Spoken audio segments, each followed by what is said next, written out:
I get next. Oh, me? Okay, okay.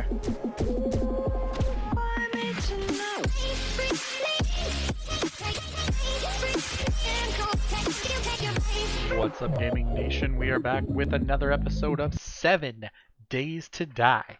And today we are looking at the top 10 beginner tips for everybody.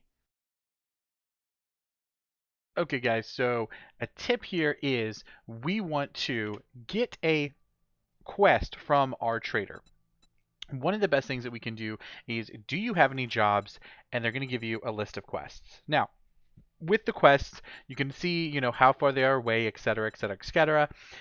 We will have another video out there, or there's some videos out there that have what the different things are. In this case, clear zombies, just go to a location, kill all the zombies. Fetch is go to the location and find a parcel or a package that is at a certain location.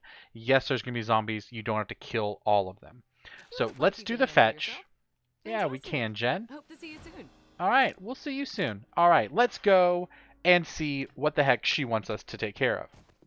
Okay, so when we get close, we're going to see our little quest. So with tier 1 fetch, we need to find some kind of package that is in this building. Now, one thing that I want to tell you guys. Now, this is the actual tip itself, and the tip is when you have a quest, if it is at a building such as this, what you can do is what I like to call the double loot. Now, what you can do is you can actually go into this location, find all of the things that you want to look for instance, the water bottle. Search the water bottle, we find it. Looks like there's some trash here.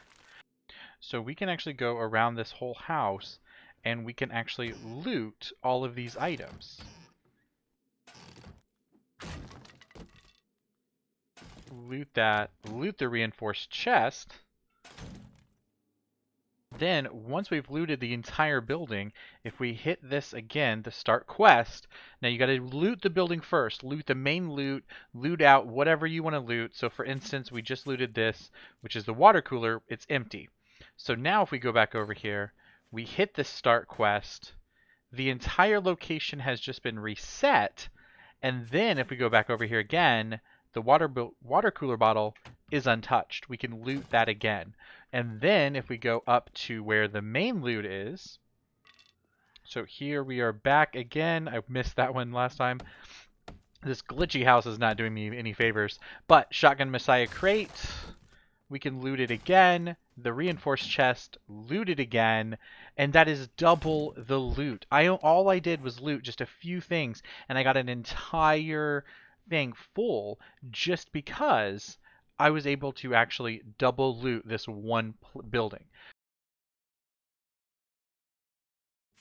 Alright, so the next tip that I want to show you guys is what I like to call Nerdpole. And this is something that is very common around here. And in this house that we were actually just looking at a second ago, I know the loot is actually just right up there at the top. So what I can do is I can come over here just to the side, jump up on my little frame, and I jump and I place a frame. Jump, place a frame. So if you keep doing that,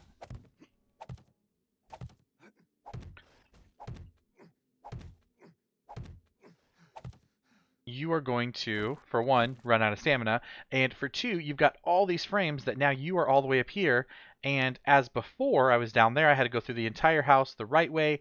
You can actually just jump over to the house and then start going through the loot and getting all the good stuff.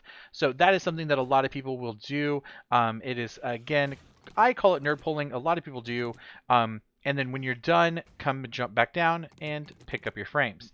Now, don't pick them all up at once, because if you fall too far down, you could hurt yourself, sprain your leg, break your ankle, etc., blah, blah, blah. You don't want to do that, so do be a little careful when you're picking up the frames, especially if you're standing on top of them. Also, another tip for you guys is when you place frames like this, and say I'm down here, you want to make sure that when you pick up the frame, you pick it up from the top, pick up 1, and then 2, and then 3, because if you pick it up from the bottom, this one loses its stability and then just falls. So if you have an entire stack of them all the way up, definitely don't want to pick it up from the bottom. You want to pick it up from the top down, and you want to do that. Alright guys, so the next trick I want to show you guys is when you are running from a horde or a group of zombies, especially in a smaller building. Make sure this room's clear. Looks like we are. So, and especially in a building like this, so obviously you can shut the door. They will break through that pretty quickly. So, you can do what I call is the frame trick, which is dropping a frame down right in front of the door or the area. Make sure it's a one by, one area. And then all you actually have to do is just upgrade this frame. You can upgrade it one time if you want, if there's a lot of zombies, like in my case. I've got a pretty good amount out there, so I'm going to upgrade this twice. So it's a very strong block. It's, 225 damage. So it's going to take the zombies, when they come here, it's going to take them a little bit to actually get through that. And we've got a double block trick because they're breaking through this one too. So I want to put this down, upgrade this, and especially if you have a bow where you can actually just aim through and just shoot them over the block, that is a really good idea. Like here, I'm going to be able to aim through, and then I will just shoot him as many times as I want, and he cannot reach me, which is awesome. He cannot reach over this to get to me. So the other option, and of course when they're breaking it down like this, you can just repair it by hitting the right mouse key, and you can repair it back up to normal. So the other option is if you have a spear, which is probably the more preferred method of this, you can just start stabbing them with your spear or your club. If you have a club, whatever it is that you have, hit them, jump, walk back, hit them, walk back. You can definitely do something like that as well. Nobody's over here. It sounds like they're all around, but they're not. If you get down to maybe just one zombie and you need to get through this area, then you know what? Let him break that down. There's somebody, Lois is over here breaking the wall over here. The other thing you can do is actually just break part of the wall out, and then you can still do the same thing. You can still have your spear or whatever it is. I don't know if she's crawling or what she's doing. And then when they break that second stage down, now they got to still break through this. So it's definitely something to, definitely something to think about. They're breaking through somewhere else. I don't know where. There she is. But if you notice, having something between you and the zombie, that especially that you can still shoot over or shoot through whatever the situation is, it's definitely something that you want to do. And it is a little cheap. I will say that it's a little cheap to do. Like for instance, we can drop this. Oh, she got through. We can come through here. We can drop the block down there, and then we can upgrade it. Now you don't want to leave it as a wood frame because it only has 50 hit points. So the zombie can get through this very, very quickly. In her case, she's only got one arm, so she's not doing much. But in most cases, the zombies can get through this pretty quick. So you do want to upgrade it. And in my case, I can just pick it back up because I don't need it. Alright, so the next thing we want to do is play with some puppies. So when you play with animals, especially dogs, or ferals, anything really, they have a great chance of giving you an infection and multiple other things. So you got an abrasion and all this other stuff as well. So when you play with dogs or any other animal like that, you have a chance of getting an infection. In our case, we actually got an abrasion as well. So if you hit the tab and you look at your character, we've got a mild infection. If you click on it, it's going to give you a little bit of detail. So we've got a mild infection. It's going to get worse until treated with antibiotics. And getting hit by zombies or animals is going to make the infection worse. So it is at 0.3 right now. It will slowly raise up to be higher levels, higher levels, higher levels. And at the higher levels, it's going to affect us more. One of the things that you can do to avoid this is taking, like this says here, antibiotics. Now, that is a little bit hard to come by at some times. So I'm not going to have antibiotics. However, if you look around in the world, you may actually see tree stumps. All right, so here is a tree stump. You're going to be able to find these all over the world. And no, you cannot just chop down a tree and get a tree stump. That is in some games, but in this case we cannot. If you notice, we actually reach 20 wood, but no honey. However, I do have some on us. So if you read the honey, you're going to see that it does gives you 8 food, 2 health, no max stamina boost, but it does cure up to 5% of the infection. So if you use the honey and you take it, it's going to cure up to 5% of your infection. So as long as you get a honey before you get too infected, you should be able to get rid of that. So another tip that I want to show you guys is pockets and pocket mods. This is going to be something that is very, very useful, especially in the early game. And the good thing is you can actually make these at the very beginning of the game. So if you search for pocket, you're actually going to notice that you have armor pocket mods and then clothing pocket mods.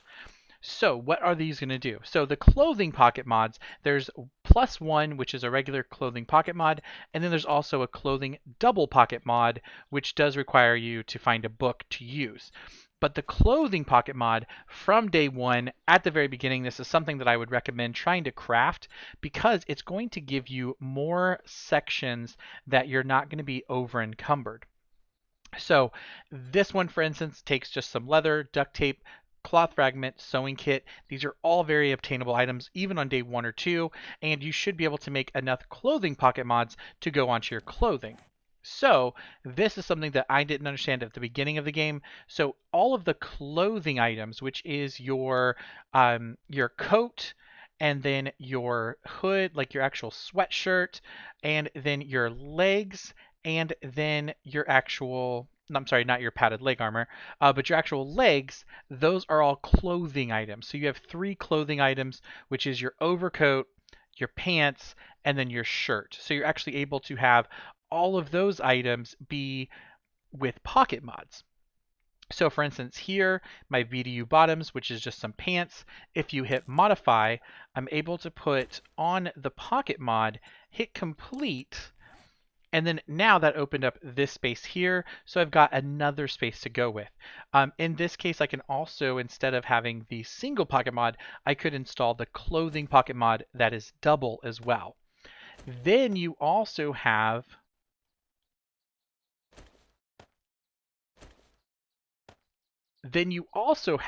armor pocket mods. So these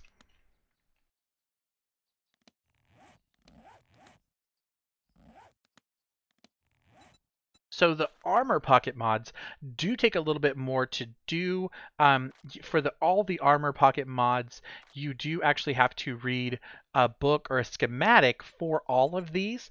But as soon as you find either the actual mod itself, or if you find the schematic, you can make more of the armor pocket mods. So these come in a +1, a +2, and a +3 carrying capacity, which goes on your armor. Your armor is going to consist of your head, and then your chest armor, then your gloves, and then also your leg armor, and then your boots themselves.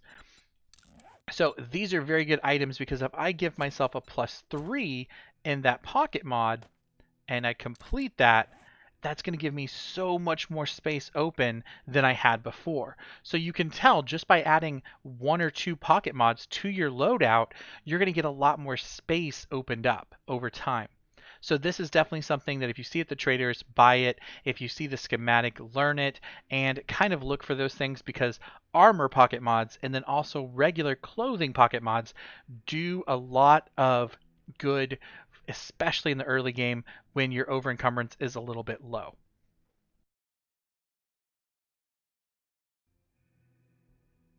All right, so the next tip I want to show you guys is actually something that is very obvious, but it's hard to see sometimes, and especially in the beginning of the game. Once you know it, but it is something that is a little hard to see at the beginning.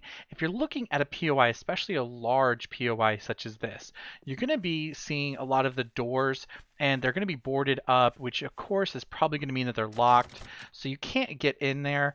But what you want to look for is another way, and it's usually kind of an obvious thing like the front door, the side. There's going to be holes in the walls, etc. But the thing is to look for is this light, the little lantern. what that's going to show is kind of give you a pathway, and it's going to help you be drawn in, just like a little bug in the middle of the night, to be drawn into that lantern to say, hey, this is the right way, come this way. Now, I'm not saying that this is the safest way to go, but it is the way that the game kind of wants you to go. So if I come in here and I see that, if I start walking over here, I could say, oh, I need to go out this door here.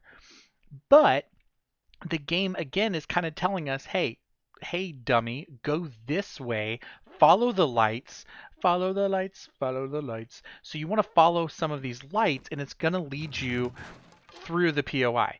In this case, this sneaky little dang thing actually just led us into a trap, which was also on purpose. So it led us in here, and then we're going to go through this POI, and we're going to find the bad guys and go through everything just like normal. So guys, here's another example of when you're looking around for the way in, and boom, there's a light shining right here, and it's kind of telling you, hey, go in here, which is another example of the lights kind of showing you the way to go. But sometimes, like we saw before, you do have to be just a little careful of those lights, because it might just be walking you right into a zombie. So another tip that I want to show you guys is this trash and this broken glass. So right now I have the perk that actually allows you to not set off these traps, so to speak.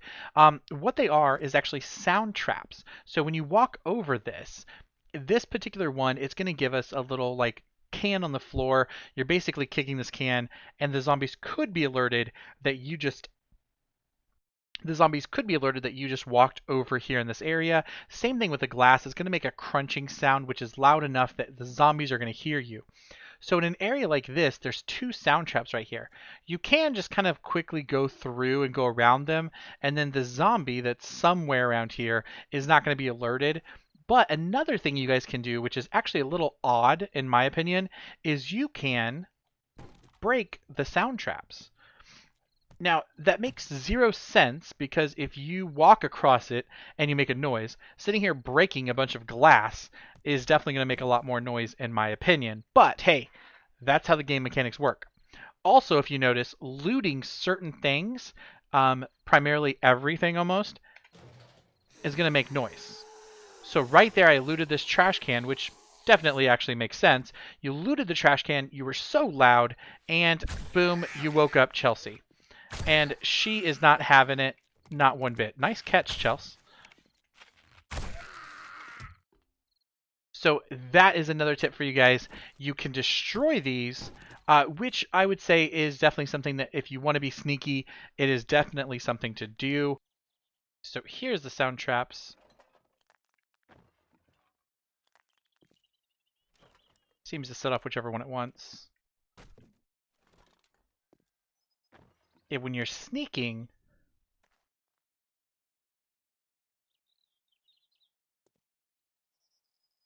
the sound traps are definitely a lot better, if not completely muffled.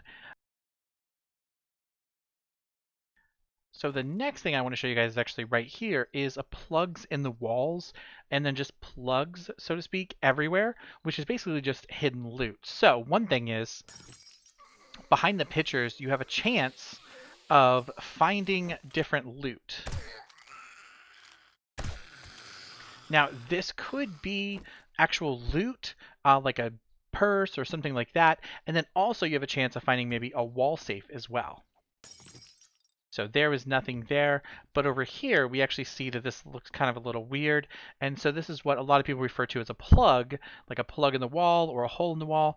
Sometimes if you're good enough, you can actually just search for it right through here, and you can grab it, or usually they're pretty low level or low hit points, so then you can search whatever it is and grab whatever items that you need.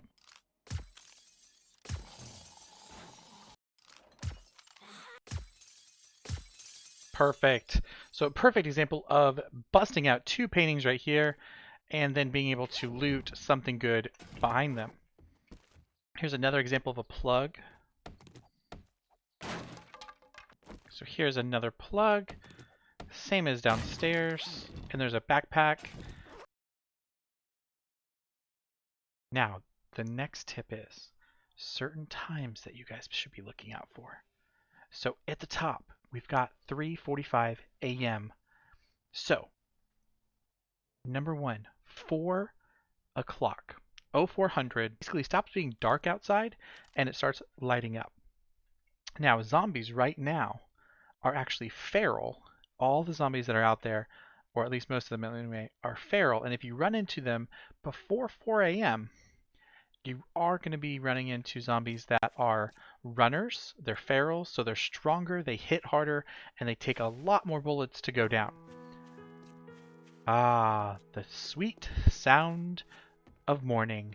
So at 4 a.m., when you hear that bell or the chime, you're going to know, okay, now all the zombies that were once feral are either dead or they are reset back to normal, slow walking zombies, depending on your settings.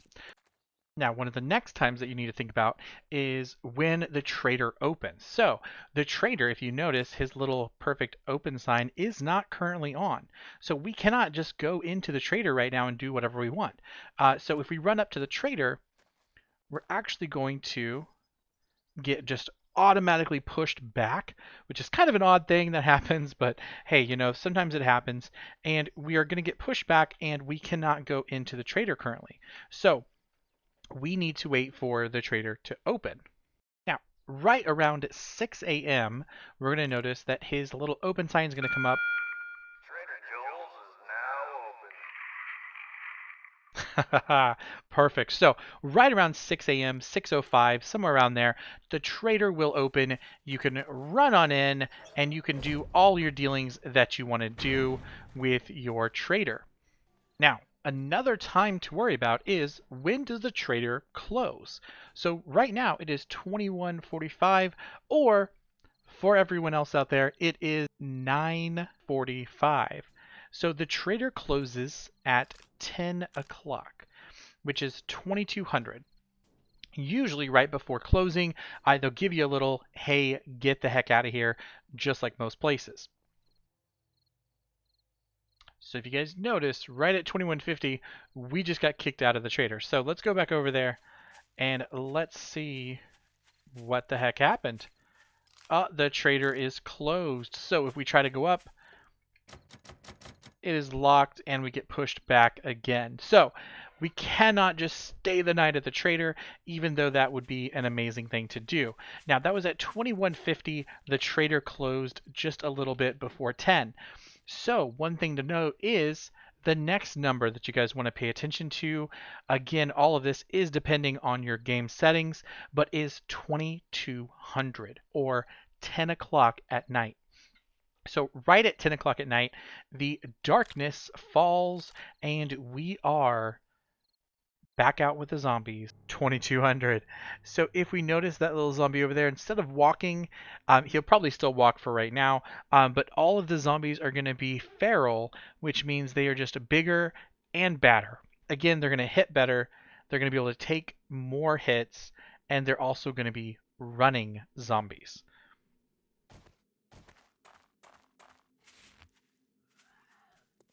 So if we try to take one of these guys on, instead of being the slow runner or slow walker like they usually are, this guy is getting a little bit stronger. It used to take like 1 or 2 hits from my bow, and now it just took 3 hits. But then also, again, the most important thing is the zombie is actually running around, which is the biggest thing for us right now to get away from. So if we notice, even the dogs, every animal that's out here, whenever it starts to get dark outside, the bigger zombie or the bigger animals are going to spawn. So more dogs, more bears, all those fun animals, which is another reason why you definitely don't want to be out here at night. So let's go kill the bear at night just because that's what we want to do. Watch him tear this girl down. I get next, guys. I get next. Oh, me? Okay, okay.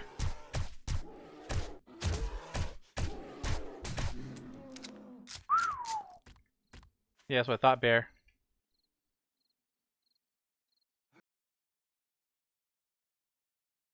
So one of the next things I want to show you guys is what I like to call just some loot chests or drop chests. So for instance, say I really need something, I need food or I need water or whatever it is, but I am almost over encumbered. I've got a bunch of loot on me and it's slowing me down. Sure, you can drop a few things, but you know what? The best thing to do is actually if you have some wood on you, if you don't have some wood, there's literally trees everywhere. Go up here and you guys want to look for storage, secure storage chest, craft. Once this crafts, we will put this down. So we can actually put this down right here. So we can put this down here right in front of the house that we're going to go into. And the good thing is we can actually just give this a little bit of loot that we want to, that we don't necessarily need on us while we're going through this POI. Now the good thing about this is that's going to let us have more space in our inventory than we need, so we can actually go in and loot this place a little bit better. So then we want to go in, we want to loot the house, come back out, and then we can grab our chest. One thing I would recommend if you guys are doing these is whenever you do have a drop chest, if you cannot pick everything up, just right click and save a waypoint or do a quick waypoint. If you do something like this, I would do a little X and then put drop chest. So then later on, whenever you go to your house or wherever you're at, you could always come back to this same drop chest. So if I go to this house and I'm raiding this house, I don't need a chest right outside the front. I can go over here and then drop my stuff in there. Come here, bear. So guys, that is it for the video. If you guys liked, please drop a like. If you guys loved it, please drop a subscribe to the channel. The bear says you should. And if you guys want, leave a comment down below.